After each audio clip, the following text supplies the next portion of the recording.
Сайн байцгаана уу та бүхэнд олон улсын амьдралаас үйл явдлыг таймлаг хүргэе.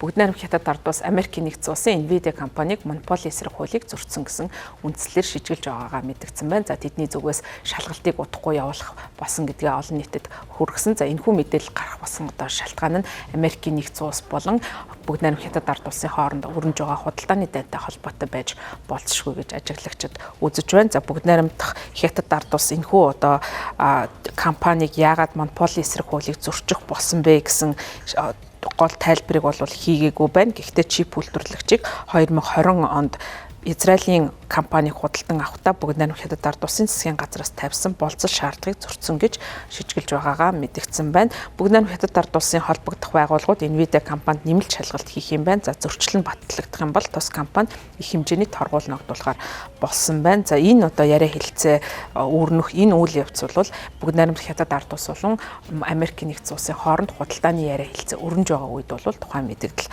гарч байгаа юм. Америкийн нэгдсэн улс болон бүгд найрамд Хятад ард улсын хооронд ням гарагаас хойш худалдааны яриа хэлцээ өрнөж байгаа. Испаний Мадрид хотод болж байгаа энэхүү яриа хэлцээний хүрээнд хоёр улсын хооронд тулгамдж байгаа худалдааны асуудлуудыг ярилцаж байгаа. За түүн дотроо Америкийн нэгдсэн улсад үйл ажиллагааг нь хаалж болцсохгүй байгаа TikTok аппликейшнтэй холбоотой асуудлуудыг ярьж байгаа. За учир нь гэвэл TikTok аппликейшнд тодорхой хугацаа өгсөн байгаа. За энэ хугацаанд амжиж үйл ажиллагаагаа Америкийн нэгдсэн улсаас тавьсан шаардлагад нийцүүлэхгүй байх юм бол 9-р сарын 17-ны өдрөөс эхлээд Америк дахь үйл ажиллагааг нь хаана гэсэн шийдвэрийг гаргаж байгаа. За TikTok компанийн хувьд засгийн газартай холбоотой үйл ажиллагаа явуулдаг байж болцсохгүй. За мөн хэрэглэгчдийнхаа мэдээллийг бүгд найрамд Хятад ард улсын засгийн газар болон одоо хууль хүчний байгууллагуудад өгдөг байж магадгүй гэсэн ийм одоо хардлага дор байгаа учраас энэ хардлагыг намжаах зорилгоор тус компани эзэмшлээ бол өөрчлөх шаардлага тавигдж байгаа. За үүний тулд бол Америкийн нэгдсэн улсын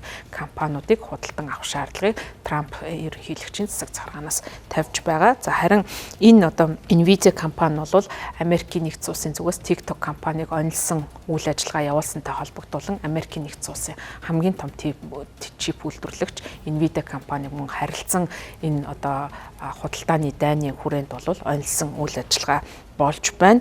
Мөн Америкийн нэгдсэн улсын зүгээс хагас дамжуулагчийн салбарт бүгд найрамд Хятад ард улсыг ялгуурсан арга хэмжээ авсан гэх халдлагыг бүгд найрамд Хятад ард улсын засгийн газар Бямгарагт шалгана гэж мэдэгдэж байна. За Америкийн нэгдсэн улс Хятадын компаниудад зарим төрлийн чипэн бүтээгдэхүүн буюу хагас дамжуулагчийн бүтээгдэхүүн экспортлоход хязгаарлалт тавьж байгаа. За дээд зэрэглэлийн хагас дамжуулагчийг борлуулах одоо хязгаарлалтыг бол тавьсан явдал нь бол бүгд найрамд Хятад ард улсад цаашаа технологийн салбарт өрсөлдөхөд нь ихээхэн сөрөг ийм байдлыг бол үүсгэж байгаа учраас Мадридэд болж байгаа яриа хэлцээрээр Nvidia компани үйлдвэрлэсэн зарим нэгэн чипийг Хятад нэвтрүүлэхийг зөвшөөрөх асуудлыг бас шийдвэрлэх төлөвтэй гэж харж байна. Америкийн нэгдсэн улсын ерөнхийлөгч Дональд Трампын хувьд эхний удаа Америкийн нэгдсэн улсын ерөнхийлөгчөөр ажиллахдаа TikTok компани талаар нэлээд хатуу бодлого баримталж байсан болвол сүүлийн үед энэхүү бодлогоо сулруулах ийм байдалтай байгаа. За учир нь гэвэл 2024 оны ерөнхийлөгчийн сонгуульд TikTok аппликейшн бол түүний бас ялалтанд нь нөлөөсөн чухал ийм одоо нийгмийн сүлжээний хэрэгсэлд